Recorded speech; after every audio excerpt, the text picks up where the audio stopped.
Okay, yeah, that looks good. Okay. Test, test. Oh, good, it's working. Good morning, everyone. I hope you all had a wonderful holiday. See, as far as announcements, I'm hoping to have Scott Weber, our county clerk, at the next meeting in February. Not too sure past that. It's an election year, so I'll be having candidates come through as they, when they announce and it gets closer to time, probably have a few forums with the opponents side by side, hoping to do that. And so our guest today is Peter Van Nortwick, our Clark County Assessor. And I want to give you all the time as possible, so come on up. Right. So he's going to do a presentation and then we can ask him questions. All right. Thank you, Jill, and thank you for inviting me out here. So I'll start with IMP Van Nortwick. I am your Clark County Assessor. Got an agenda here, things that we'll cover today. First, duties of the assessor. We're going to talk about budget-based property tax systems, relationship of budgets to your property taxes, senior exemption program, what it takes to qualify, income thresholds, let's talk a little bit about the income, deductions, required documents, how to apply, and then in conclusion we'll take questions. So, first thing is the duties of the assessor. One of the first duties that the assessor has is the listing and mapping of all properties in Clark County. And I know it's not a duty that people typically think about, but that's probably the biggest part of our job. Every street that's out there, right? Every house, every lot, all the sewers, all the lines, that is all mapped in our GIS system in the county. And so if you go in and you go on Google Maps and you want to go to a different place and you see all the streets that come up, that's because those people all get feeds from our GIS system. So the maps they know where the maps are going, and anytime new subdivisions are built out, we got to update all the parcel maps, all the map layers, and make sure everything is in there so that your GPS, the fire department, the sheriff, everyone needs to know where to go. And so that is all actually maintained by deputies of the assessor at Clark County in our GIS team. The second one is I enforce the highest lawful levy. And a lot of times I get the question, why is the assessor an elected position? It's right there, enforcing of the highest lawful levy. And so most people don't think about this, but the assessor is actually the protector of the taxpayers. And we'll get into that a little bit more later.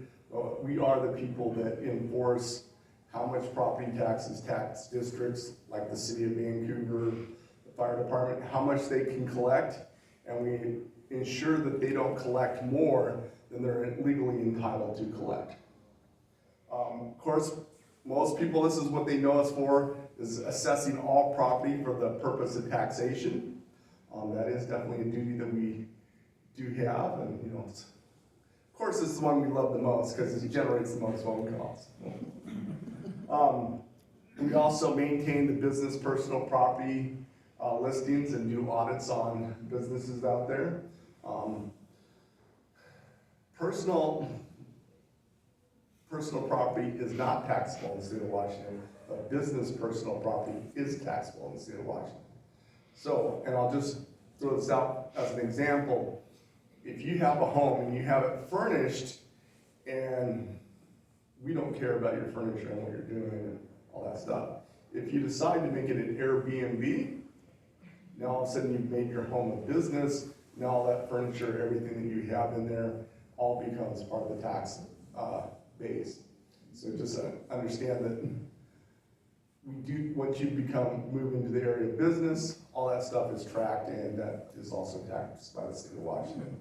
Not my favorite tax, but it is taxed. We also get to oversee the annexation process, which is always lots of fun. It makes people happy when they get annexed into cities they don't want to be, but And then, of course, we administer and provide information for the property tax exemption and programs. We have the senior and disabled exemption. We have the senior and disabled person deferral. Current use in ag, open space, and timberland. I don't think any of you here care about those, so I won't go into those. Historic property exemptions, I don't think anyone has any historic property either, but we do. And then if there are home improvements, there are exemptions for remodeling your home. Then another part of ours is we do defend our assessments before the Board of Equalization and before the State Board of Tax Appeal. One of the reasons we do that is because we need to protect the other taxpayers against the one taxpayer that doesn't, if their value is correct in our opinion, but they think it's incorrect. And you'll understand more on that as I talk about our property tax system. So we have in the state of Washington, which is called a budget-based tax system. This is confusing to people, especially people that move from other areas, because not many states have a budget-based tax system. Most states have what's called a rate-based tax system. And in a rate-based tax system, what's fixed is the rate, and then as assessed values change, that's what changes your property taxes. In the state of Washington, we have what's called a budget-based tax system. And what that means is that this is an example of what I get from Clark County every year. This is just the Clark County property taxes. And this is what's called the levy certification. And this is what happens is when they pass a budget, in the budget, they have the exact dollar amount that they want collected in property taxes. So if you go over here, you can see the number down here, $50,936,753.23. That's what, as your assessor, that's what we're gonna collect. Doesn't matter if assessed value is doubled, or we cut them in half, or whatever happened to them, we are collecting that amount because in the state of Washington, all budgets have to be balanced, right? So when they go out there and they say that's the dollar amount that they want to collect, that's the amount that we're going to collect. So the assessed values do not impact the amount that's budgeted or the highest lawful levy. So let's just say, and I'll talk about the highest lawful, it's $50,936,000, right? Let's just say their highest lawful levy was $50 million. If they send it in the assessor's office and I got it says $50,936,000, I would say, no, your highest lawful levy is $50,000. You need to go back and rework your budget to only collect the $50,000. And so that's where the assessor steps in and is the protection of the taxpayer. And one of the reasons, like I said, why it's an elected position. School levies, this is always a interesting thing when they come up, because when you're voting on a school levy, as I just talked about, right, they're always about exact dollar amounts. And if you go and you look over here, this is for the Evergreen School District. I don't know, you guys in the Evergreen are? Yeah, right. we are. So good, I brought the right one. So you can see, when you pass the levy, in 2026, they're gonna collect $71,800,000. In 2027, they're gonna collect $71,400,000. In 2028, they can collect $72,260,000. And in 2029, $73 million. 390,000. So,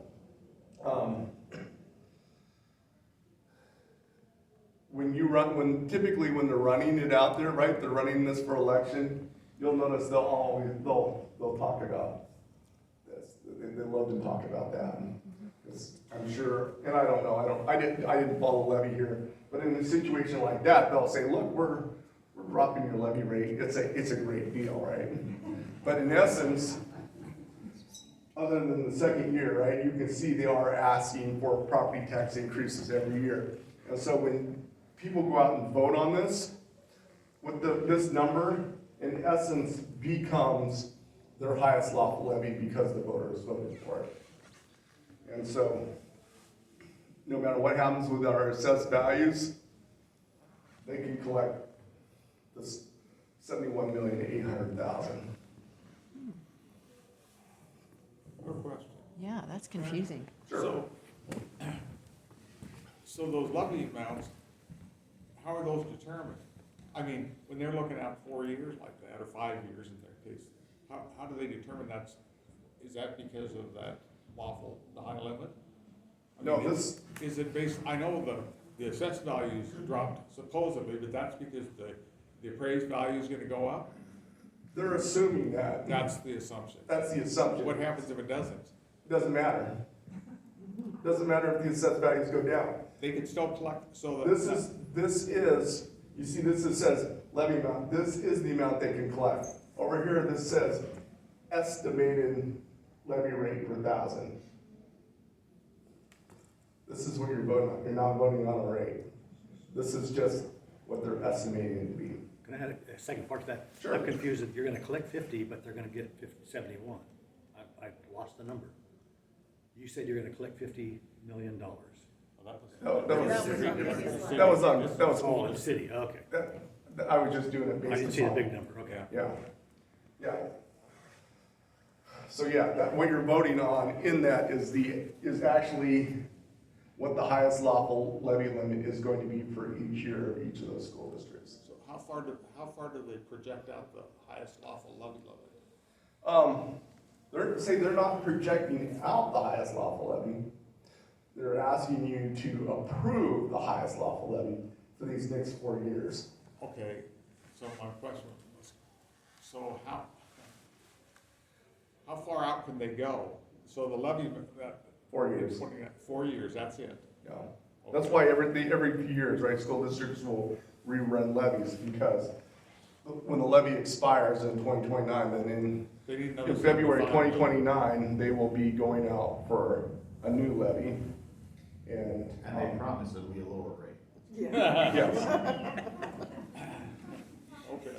So you can see what happens in the assessor's office is people will say, hey, how come my property taxes went up?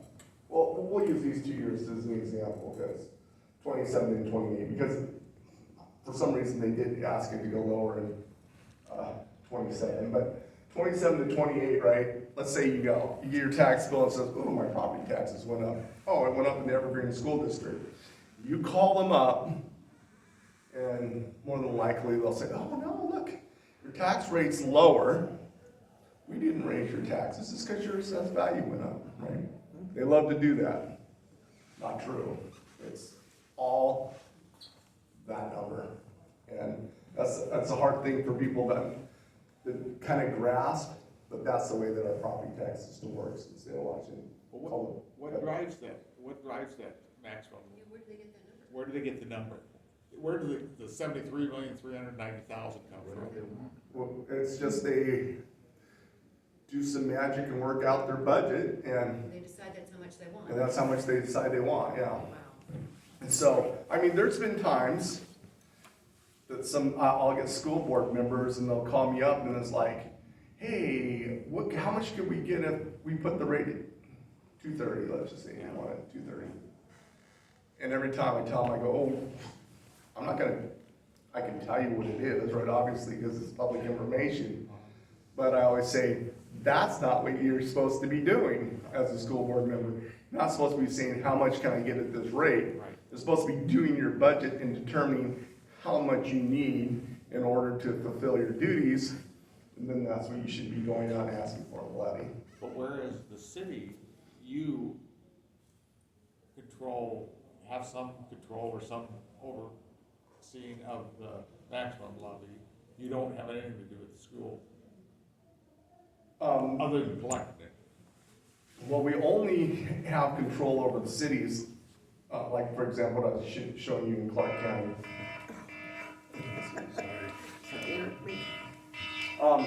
We only have control over the cities in terms of making sure that they don't collect more than their highest lawful levy. So the way that tax districts can increase their highest lawful levy, and let's just say, for example, it's $100, right? If they have any new construction, let's just say it's $2 new construction, right? Then they can collect 102, and then they can also take the 1% of what the prior tax year, the prior year's highest lawful levy was. So let's just say because it was 100, it'd be 1. So then the next year highest lawful levy would be 103, and they can only collect 103, and I will make sure that they don't collect more than 103. But if, let's say they want to collect 105, right? Then they have to go out to the taxpayers to get, it approved. So I think you're in the city of Vancouver, right? And I think they've asked you to pass a number of those, and what they're doing there is they are asking you to raise the highest lawful levy limit so they can collect more property taxes. So here's the formula for property taxes and how it works in the state of Washington. Each tax district votes on its budget, and so that number goes in here. We go out and we assess all the property in Clark County, right? According to the laws of the state of Washington and what's called IAAO standards, International Assessing Auditors Officers Association rules. So it's federal rules, right? It's basically rules of how to do mass appraisal. We take all the assessed values, we add them up, that comes up with the total assessed value, and then we determine what the tax rate needs to be in order to collect the budgeted amount. So that's the things. Do higher assessed values increase property taxes? That's the number one question we get, because people, every time they get their assessment notice and the assessment level goes up, their assessment level goes up, first thing they do is they call our office and say, my assessed value went up. How's this gonna impact my property taxes? Are my property taxes gonna go up is usually what they wanna know. And the answer to our question is always, we don't know, right? Because when we send out those assessment notices, we don't know what the voters are gonna do, and we don't know what each individual taxing district is gonna do in terms of their budget, right? So the assessment notices is just not used for level of taxation, it's utilized for equity of taxation between all the different taxpayers. So based upon the value of your home, what percentage of that pie that we're gonna collect. So let's just say the tax district budget is 1 and the total assessed value is 5, right? That would be a rate of 0.2, right? To fulfill the number. If we doubled it, right, to 5 from 5 to 10, then the assessed value, right, goes down, right, to make sure we're still collecting the 1. If, let's say assessments fell by 20%, then it's 4, and that brings it to a rate of 0.25. So regardless of what's happening with assessed values, doesn't impact what's going on in the budget. The rates go higher and lower. So one of the things is in our office, we try to assess as close to 100% of market value as possible. And the reason is because the closer you are to 100% of market value, the more equitable the tax system is. And I'm going to use an example. We have any people in here that are on the senior exemption program? Right. So once you go on the senior exemption program, your value becomes frozen, right? That's one of the advantages of being in the senior exemption program. So you have this frozen value and you multiply it by, the tax rate, right? Obviously, to get your value of property taxes. If I decide to go out and say, I'm tired of people calling up and complaining about assessed values, I'm just gonna cut them in half. What that would do is that would drive up the tax rate, and in essence, that would double your taxes, right? Because we're collecting a set amount. Any changes in the system means that dollars are being shifted back and forth. So one of the reasons we want to try and stay as close to 100% of market value is to ensure that our low-income seniors, right, aren't having taxes shifted onto them that they shouldn't have to pay. So say I know no one likes getting this, like, oh, the assessed value went up and, but there is a reason why we're always pushing that limit toward 100%. And that's to make sure the system is as equitable as possible. All right, I'm gonna just talk a little bit about the property tax exemption program. It is a Washington state program.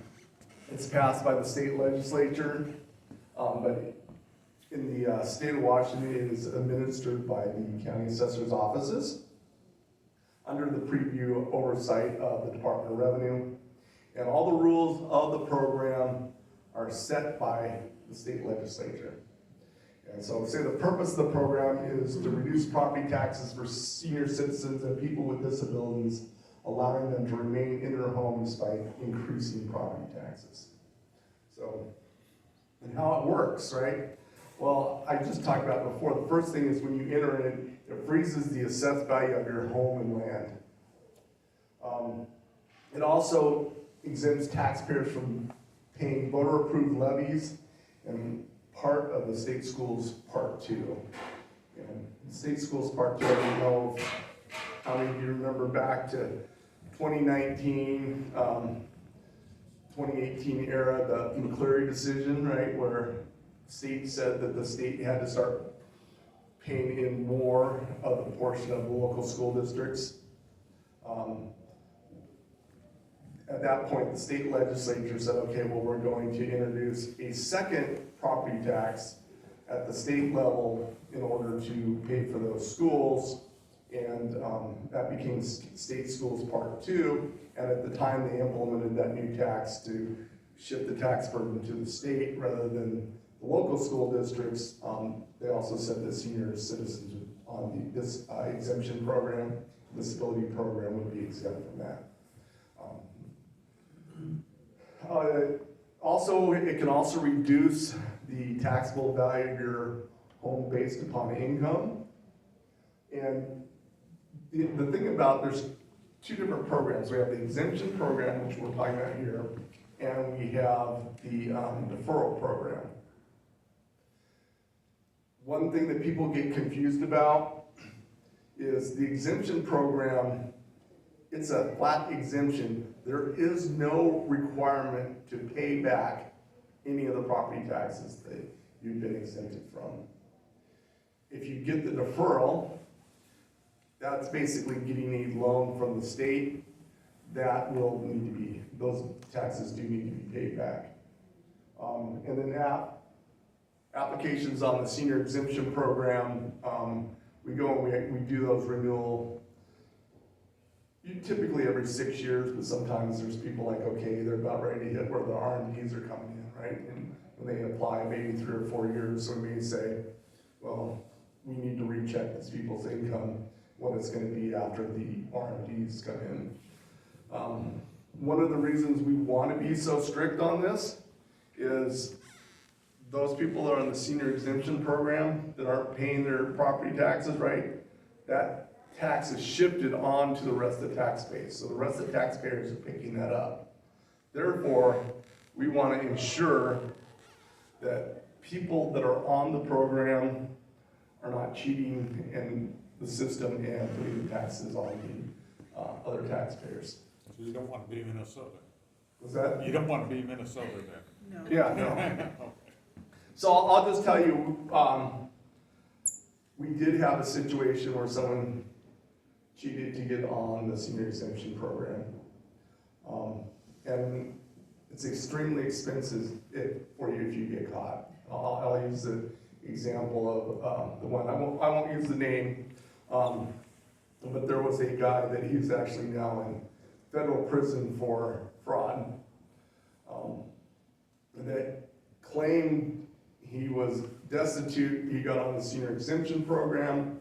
When you get on the senior exemption program, you can go back multiple years and actually get refunded taxes. And so he actually had done that and went back and refunded and got about $8,000 back from Clark County in property taxes that you shouldn't have gotten. One of his neighbors who had actually been defrauded by him called us up and said, do you realize that he is being sentenced right now to federal prison for fraud? Do you want to look into that? So I said, oh, absolutely, we'll look into it. So we started looking into it, started working with the FBI, realized that, yes, he had lied. We got all of his bank records. The FBI had all those documentation.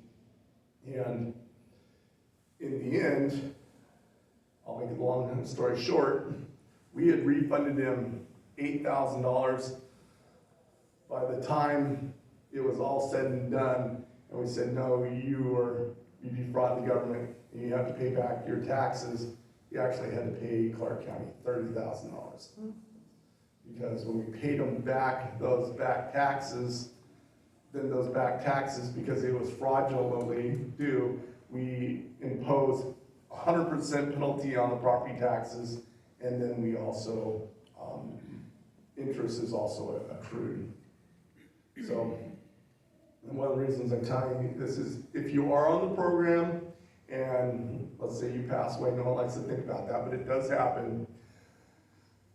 There's a lot of times we have children that take over the house, they know, they don't qualify, but they never inform the county that it's happening. When we find out that in fact they've been living in the house for a couple years and they never informed us, you have 30 days after the person doesn't qualify to inform us, we will go back on those people and collect the back taxes plus 100% penalty plus the interest. So it's just good. It's just good information to know. Is it's not like, hey, anyone gets on the program. We obviously want to get everyone on the program that qualifies, but we're also going to be very strict to make sure that only people that are qualified are getting on the program. One of the other challenges that people have with the program is it is an income-based system. It is not an asset-based system. So we do have situations where we have people that have extremely nice houses, probably very wealthy, but they make their income zero that do qualify. But that's just one of the things that does happen with it. And one of the reasons why they've never gone to make it an asset-based system is based upon King County. Because you have a lot of people that maybe lived in a home, they bought it 30 years ago for $100,000, now it's worth $1 million. So they don't want to go into getting into it being an asset-based system. So to qualify, you have to own your home by December 31st of the assessment year. You have to have resided in the house 6 months, and you must qualify based upon age or disability status. So you have to be either 61 years or older or disabled, and the household income has to be less than $62,000 a year. Does that adjust? It does adjust. It's actually tied to the median incomes of the county. So we're gonna have, I think next year we're gonna have another adjustment. And so then, the adjustment will happen and the Department of Revenue will tell us what the new figure is in Clark County. It used to be a set amount, and then as assessors, I think it was in 2019, we actually went to the state legislature and we got it changed so it's for the median income of the county, because we're always saying 40,000 in Clark County is a lot different than 40,000 in King County, which is a lot different than 40,000 in Ponderay County. If anyone doesn't know what Ponderay County, it's a far northeast corner of the state, right? And obviously incomes are a lot lower than in those areas. So we did change it to where it is tied to the median income of the county, and that took it so significantly more people became eligible in the different counties for the senior exemption program. So we had the different income thresholds, the 53 to 62,000, which is tier 3. That's basically where you get the frozen value, and then you're exempted from the voter-approved levies like the state schools Part 2 and the local school levies. If you move down to Tier 1, which is 44 to 53, you're exempt from everything the lower or the higher tier was, right? But now we're actually also off that frozen value, taking more of some dollars off of that flat exempt value, which then decreases your taxes even further. And you get down to Tier 1, 44,000 or less, if you're on that portion, then it's even a bigger percentage of your assessed value is exempt from paying property taxes. So it's just, as you go down the tiers, it's just, these ones stay at the frozen rate, these ones have between 50 and 75,000 off of it, and then these ones get a bigger percentage taken off of those assessed values to go to the property taxes. So I was seeing that the median income was 83,000 or something, so that feels like roughly 70% of the county median income. Yes, correct. Yes. You would be correct, that is the formula, so when it goes and adjusts next time, that's what it will be based upon, whatever the median income is the county is at the time when they do the adjustment. So what do we count as income? What the state counts as income is actually different than what's on your tax forms, right? Some people say, well, my income is, my taxable federal income is, let's say it's 50,000, right?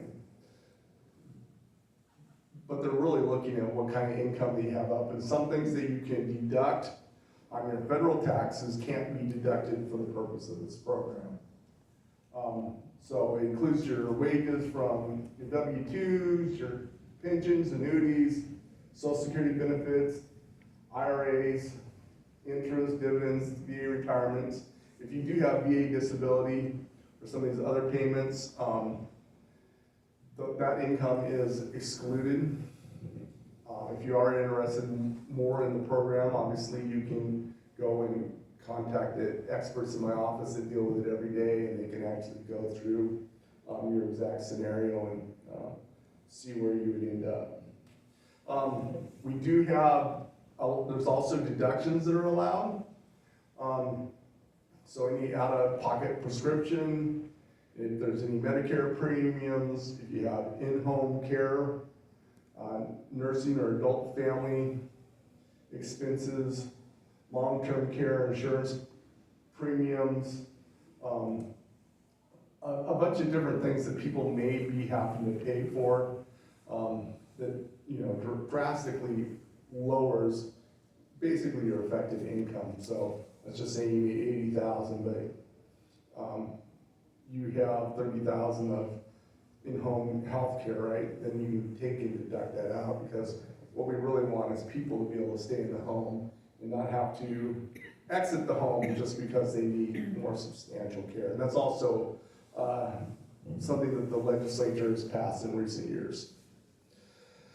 So some of the documents we require, we do require to see your driver's license or your state ID card. If you don't have a Washington driver's license, it's kind of hard to say that that's your main residence, right? So in the past, we did have people that came in and they said, oh, I have my Oregon driver's license, and we knew that they would keep their Oregon driver's license so they didn't have to pay sales tax. We said, well, when you move into an area and that's your primary home, you have 30 days in order to get your license, and that's what you're supposed to have. And so we do require that it is a Washington state ID, because that's one of the ways you can improve residency. If there's any disability, we also require those letters. We do require your tax returns and your 1099s, and if applicable, the death certificates or divorce decrees or trust. If you have a trust, you can still qualify, but it is something that the trust needs to be reviewed. Basically, you can apply You can email the information to us, you can go and drop it off. You can also apply online. Everything can be done 100% online. So we did this in about 2020. It turns out a lot of people have children that do their finances, but they actually don't live in the area. So this makes it so if maybe you have children in Arizona or California, right, that maybe do your finances and they have all that documentation, they can actually do it for you online and get you through the entire process without actually having to go into our office. So we found that very helpful for a lot of seniors, but like I said, if you do want in-person help, you can go down the county and get it, or you can also just go down there and we have a drop box that's right next to the guard station at the front of the county that you can also drop the documents into. I should say that at the beginning of the year, it's going to be kind of crazy down there because we have what's called a joint lobby, and we're the only county in the state that has it, and it's a joint lobby between the assessor, treasurer, and auditor. And when you go into our joint lobby, everyone in there is cross-trained on the 3 different offices. Because a lot of times when people come in and they want to do a property transaction, they actually don't know, is it the assessor's office, is it the treasurer's office, or is it the auditor's office that I'm supposed to be working with, because there's some transactions, right, that can cross all 3 of those different offices. And in most counties, you would have to go to the auditor's office, stand in line, then go to the treasurer's office, stand in line, go to the assessor's office, stand in line. But a lot of people are cross-trained, and so you can just go and sit at one person and they can handle the function of the auditor, treasurer, and assessor all at the same time. So we do have this joint lobby, and over the years we found out that it probably just doesn't meet 2025 security standards. And so we are starting this month, our joint lobby is going to be being remodeled, so it's actually going to be closed. So unfortunately, if you do have to go down to our office and deal with the different offices, you're going to have to deal with them each individually. And we will actually be set up in different places throughout the Public Service Center. But when it's done, our joint lobby should be a lot more secure. Before there was just basically no barrier between our workers and the public, and you do have people that come in from the public that are extremely agitated. So we are getting the joint lobby rebuilt, and it's going to be more secure. And the other thing too is, if people haven't been down there too, they also moved parole down to the first floor of the Public Service Center. So there's people coming into that building before that, weren't going, and so they just need to reinforce different parts of the county. So that's what we're doing. All right. Does anyone have any questions? Yes.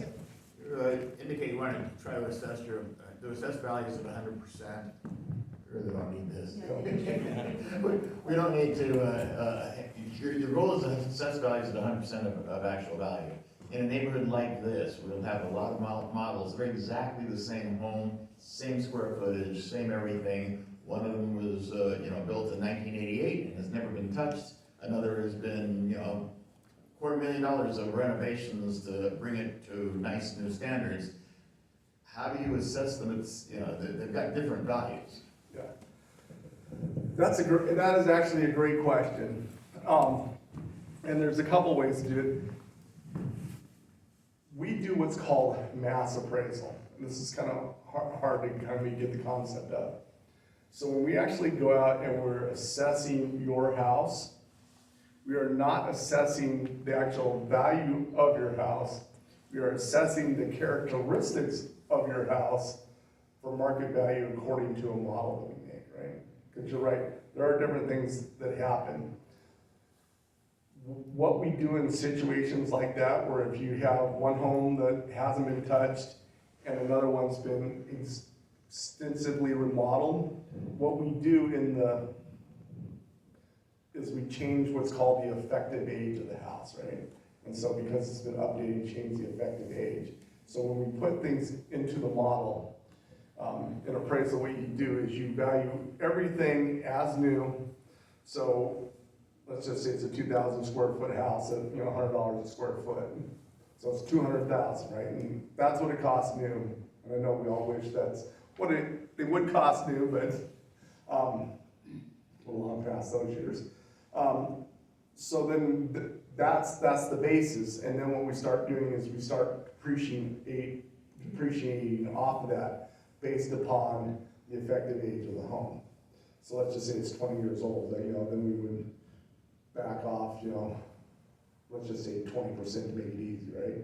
So we say, okay, we back this home out 20%, but this one has been remodeled and had stuff done, and actually bring the effective age up to maybe, so it's like a 10-year-old home, and then we don't depreciate it as much off of the base model value for just what would be a brand new home. So that's how it works. And then of course land value also figures into that also. Because land, just so everyone knows, land never depreciates. Are you doing that house by house in the entire county? Yes. We physically inspect properties once every 6 years.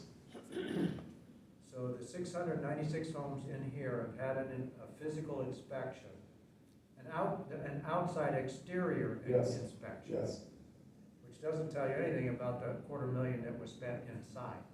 Yes, you're right, unless it's sold, right? Sales tell us the most of, what we find out. So a lot of times when the properties sell, we can go there.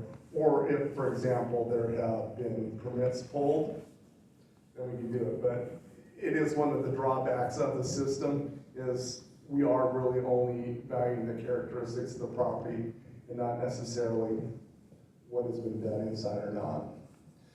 That said, if you have a home and it comes back with the assessed value, and let's just say your roof is leaking, right? You have some issue that needs to be addressed. You can contact our office and say, hey, my house needs a new roof. It's gonna cost $20,000. You bring us in a bid to what it would cost to repair that house. We can then take that into account, and that's what's called cost of cure. So we also do take cost of cures into account also. I have a general question. Sure. It's not working out, I don't know why. Test. Well, my question is, it's kind of beyond this, just the assessment, but how much does the state collect in all of the incomes? How much of that is assessment? We didn't see the total assessment value. We only saw one city and one school. So I want the big numbers. How much is the whole state? How much is assessment? And within assessment, how much are from the different categories? Like some is property, some is businesses. What are the different breakdowns? Let's see. Is there internet here? It should be. I don't have one. Yeah. Down there there you go.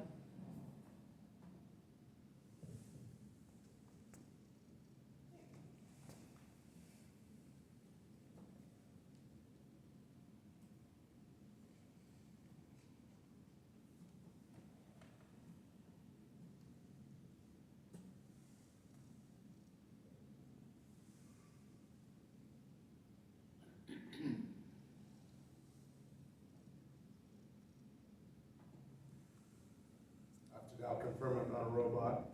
I'm always really bad at this. It always wants to come back and say, no, you are a robot.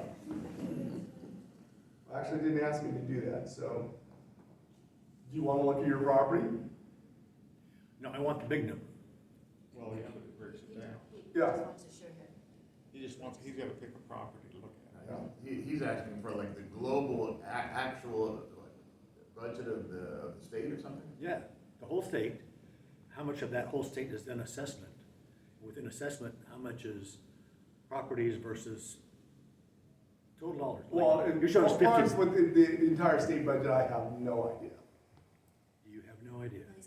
Yeah, I'm Clark Okay, County. well, total Clark County, how much is Clark County? Because assessment is only part of the taxes, right? So how much is all of the taxes? How much is I would have no idea. Clark County? Because the only thing that I would see is how much the state asks us to collect in property taxes. Okay, so let's start with assessment. How much is assessment? How much of that is property and how much of that is business and what other category? Right now, commercial is about, of the total assessed value is about 28% is commercial and the rest is residential. So how much, what is your total assessment? Because you only showed us one city. That'd be the Clark County total budget. How much? You're talking about, what is the total assessed value of the county? Yes, Let's see, actually, that's your job. yeah. Should- You're asking for something.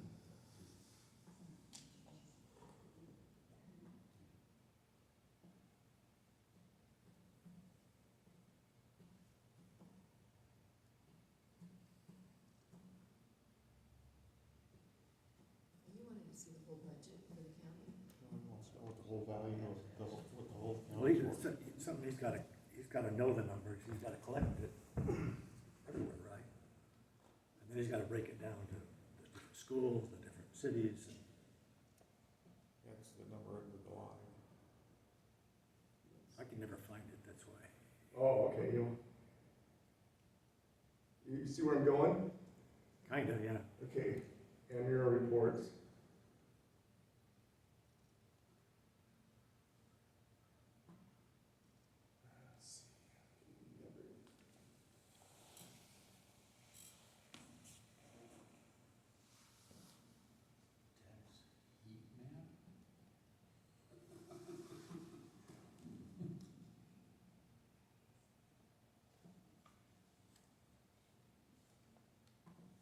Let's see if this is the right one.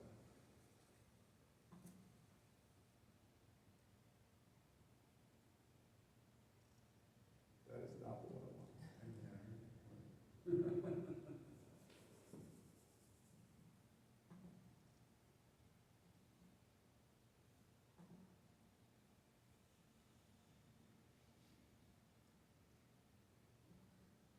This is what you're looking for.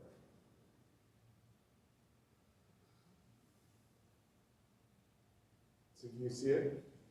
See, well, too small. Well, What's the bottom, is there a bottom? Assessed value for, Schools. That's Yeah. the top line. yeah.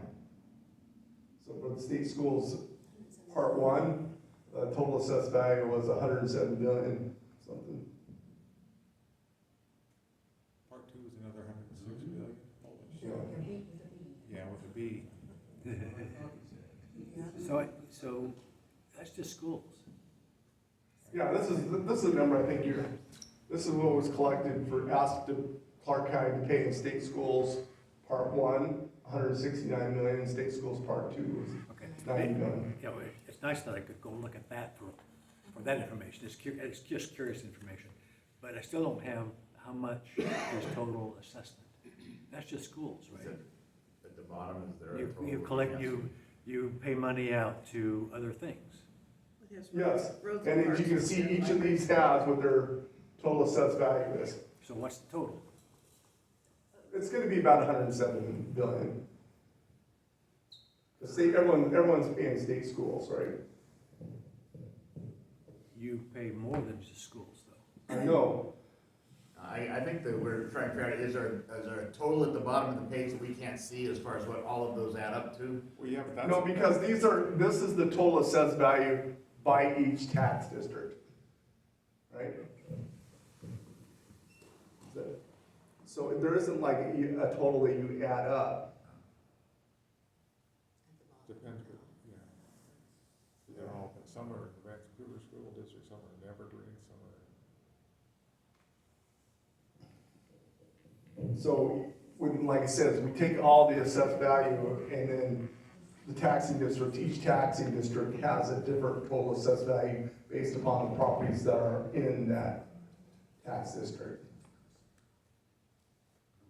So the number up there, right, the state schools and the It's the 107 billion is I think the number you want. The entire assessed value of all the properties in Clark County is at 107 billion. Yeah, calling it schools doesn't make sense to me if that's. No. The assessed value, all of the properties in the county get that school assessment. Therefore, the assessed value of all of the properties in the county is the 107. Yeah, But any individual, here we would have some taxes, not other taxes, this and that, which is why they have all those other breakdowns. Yeah. So, so like say for the city of Vancouver, right, it's 37 billion is the total assessed value for all the properties that are in the city of Vancouver. So am I right in the sense that, I guess I'm not right, the city of Vancouver you give them $37 billion. No, That's that's the assessed value. Look at column I, that's the taxes that Yeah, are, this is over here, this is what they asked for, Okay. this is what they asked for, the amount they asked for in the budget. So $79 million. You give Vancouver $79 million. yeah, that's No, they asked for it, we collected. And you gave $169 million to the schools. No, they asked for it, we collected. Well, you collected it, it goes to them, right? Yeah, Okay. So I'm still trying to understand, and I think I'm gonna get off this topic, but the amount of money you collected was, sorry. that's treasure actually. Using the word collect is funny. Yeah. Is both the 79 and the 169, you got both of those. Yeah, we Plus do, more. yeah, we do collect all of these different taxes. And so what is the total you collected? You don't have a total number on. Yeah, actually, we don't have a We total don't up have a here. total on the bottom. Do I have the the number's so big it doesn't fit in the computer.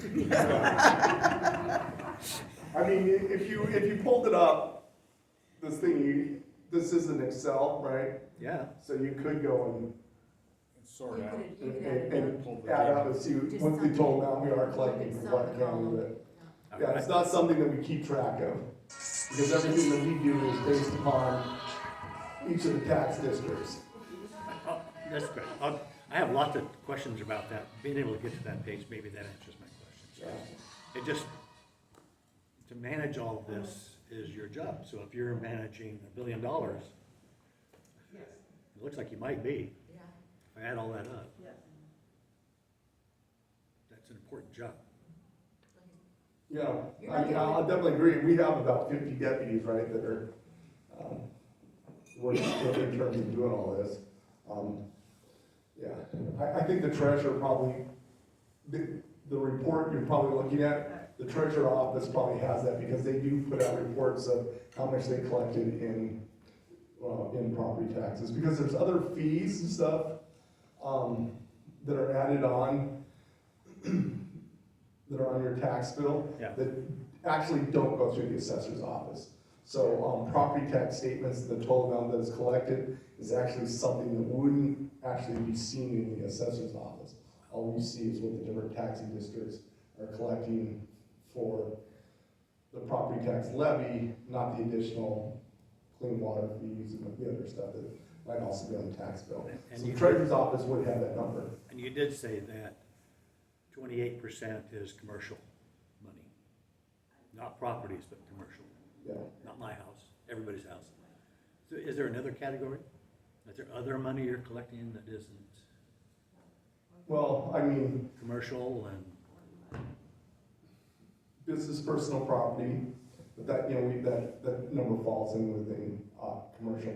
But basically, it's right, we're just taking, the way that we value stuff is different, but in the end, it's all the numbers just come together in a spot for the total assessed value. Because we're just using that number to plug in the formula to find out what the tax rate needs to be in order to create the tax bills. Make sense? yeah. Yes. Question, I got two Two questions. First, what's the size of the assessor's office, people, head count? Right now, I think we're at 43, but we have probably about 55 deputies, because we have people that are deputized in the treasurer's office and auditor's office. They can also do our work, and also people that are in GIS that are doing the mapping, so. But in the assessor's office itself, I think it's 44 or 42, something like that. Okay, and then back to the property tax assessment on the value of my home and how that affects my property taxes.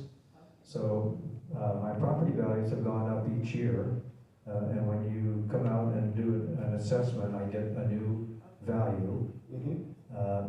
But the taxes that I pay is based on a levy rate that was set, I guess, the year before. So you're saying that if my property assessed value goes up, my property taxes don't necessarily go up. Okay, so you got that backwards. So your assessment, and it's a great question to bring up. So right now, we are going in the 2026 tax year, right? So your 2026 taxes are gonna be based on your assessed value from 2025, which is gonna be based upon sales that happened in 2024. Okay, so next year, okay, so the impact of my increase this year is not gonna be felt till next year? Exactly, yes. Okay, and so I can say, well, great, my property taxes, my assessed value went up this year, but my property taxes don't go up this year. By the time you get your assessed value for this year, you will already have gotten your property tax bill for this year. Correct, okay. So, I mean, I have folks who say, hey, my property taxes went up, but my assessed value went up.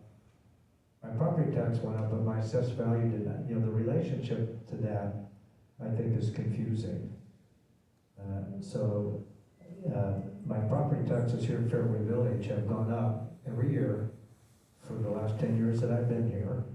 My property values have gone up, and my taxes have gone up. So I have folks saying, hey, my property value went up. I'm saying, that's not a favor for you, right? Because it just means your taxes are going up. No, we covered that earlier, let's see, I can go back to that. Back to the original thing. Basically, our assessed value is meaningless when it comes to how much they're taxed. How much they want. They're gonna, the reason the taxes go up is because they keep on asking for more money. And if your rate, if your assessed value goes up, all it does is lower your rate, but they're still gonna take the money that they're demanding. It has nothing to do with the assessed value. It's just the state Yes, law of Washington. but the taxing districts are all saying, I'm doing my budget for next year, and next year, and next year, and next year. How am I doing that budget? Well, there's a rate. Where's the rate gonna come off? No. It's gonna come off of assessed values. And so they're projecting that assessed values are Okay, we'll going to go over this also go up, again. so that the rate and the money, So, That's how they sell it. when a tax district goes and they do their budget, right? They typically, it has to be done into November, December. They do their budget. It doesn't matter what's happened in assessed value, they can collect so much in property taxes. Let's just say it's $100, right? They plug it in there. Then we've assessed all the property values in that area. We've added them all up. That's what was on the sheet that we were looking at, right? And then that gives us the levy rate. So if I go back, what was it? We'll just use this one here, use the cemetery district, I guess is, right? So their total assessed value was basically $2 billion. They asked for, 25,000, right? It doesn't matter what we did with the assessed values over here, they're still getting the 25,000 they asked for.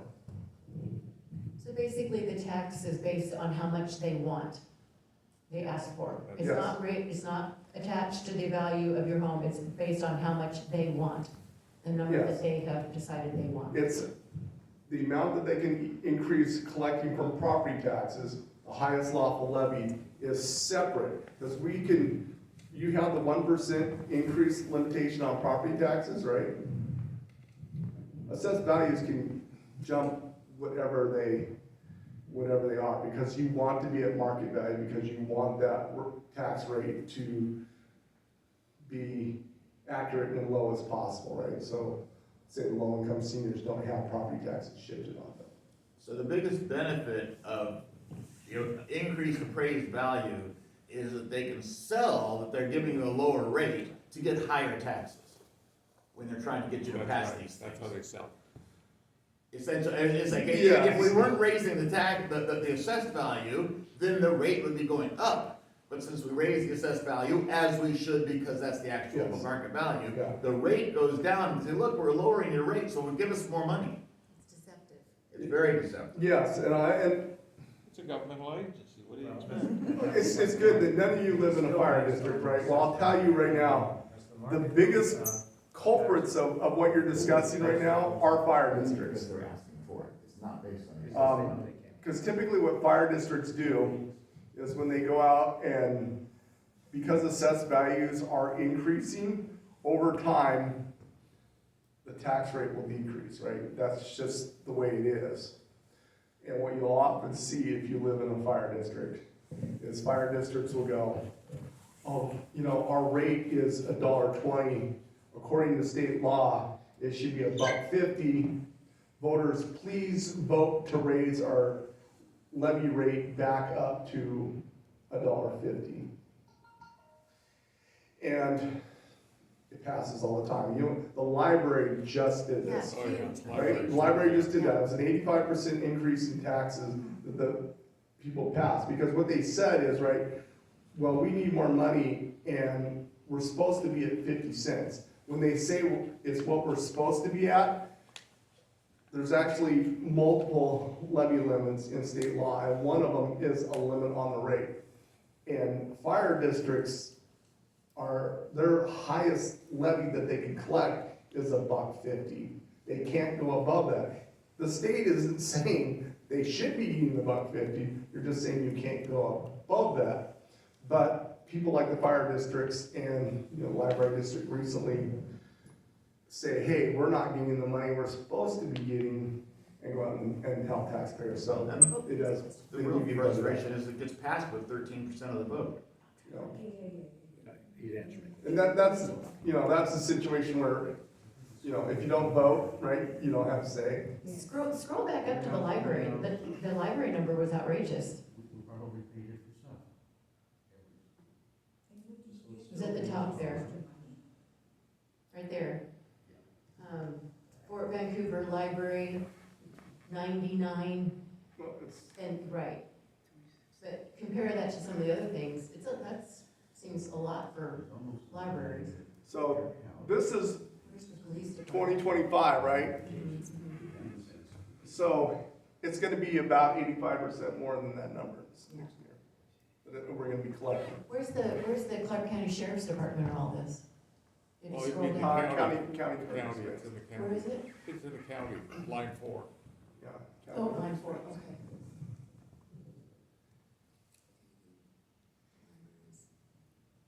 And so, a lot of people don't realize this, but at the county, 70% of what comes in is, money goes to law and justice. So, most of the money that's brought into the county is all going toward law and justice, the courts and everything else, so. One of the things that always is interesting, and I talk to people when they're running for office. When the county council talks about the 1% increase in property taxes, right? And there's lots of discussion on it every year. And I'm not advocating right now whether they take it or not. That's somewhat immaterial in my role, what they do, right? I'm just making sure they're following the laws when they do it. If the county council takes the 1% property tax increase, out of $100 of property taxes, it's basically 7 cents. I mean, that's with the 1%, that's how little what the county actually does in terms of what your tax bill is gonna be. It's actually a fairly small portion of what you pay in property taxes is going to the county. The challenge is that everyone pays the check to the county, so all these other tax districts, and you can see all the money that they're doing, that's also all going to the county. So a lot of times we get calls about why property taxes increased. And when you go on the GIS system, you can go and look at where your tax distribution is from year to year. And if you want, I don't, do you have time? Oh, we can keep the conversation going. I I'm just could- gonna go ahead I could and turn pull- this thing off because the hour is up, so. Okay, I can pull my